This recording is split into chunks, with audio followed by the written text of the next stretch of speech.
Hi, I'm Sharni Smith from EFM Health Clubs. I'm the franchisee from EFM Westlakes, and I'm here today to talk to you about incidental exercise. So incidental exercise is what we do as a part of our day-to-day. It's a part of our everyday activity.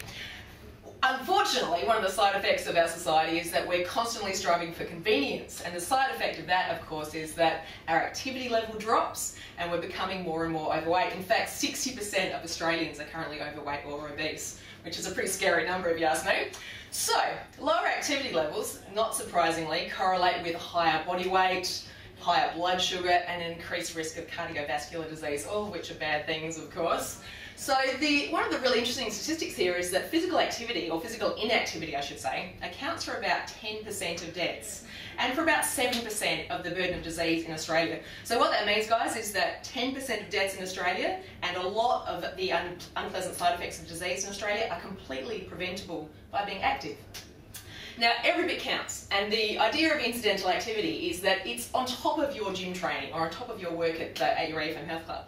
And so what we're looking for is little ways to make every day a little bit more active, to keep your motion, keep your body in motion a little bit more. And there's lots and lots of ideas, and all you have to do is be a little creative in your thinking. So right now you're probably sitting at your desk. I want you to sit there and check your posture.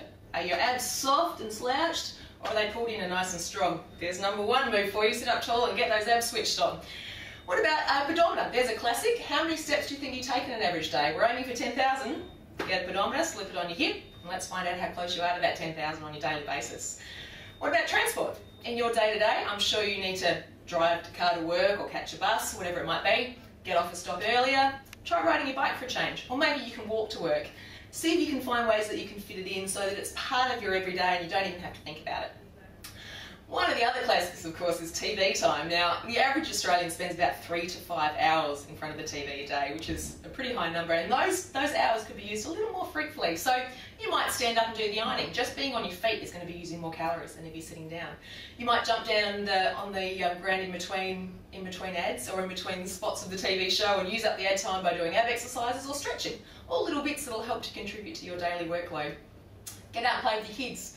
Meet your friends for a walk instead of for a coffee. Or when you're at your desk at lunchtime, get up and move around, get your body stretching, do some stretches in place, and that will again to help you not only work more effectively through the afternoon, but it's going to use up more energy throughout the day. So as you work through your day-to-day, think of little ways that you can get a little bit more activity in today. I'm going to do some now. I'm going to squat while I'm talking. See you guys.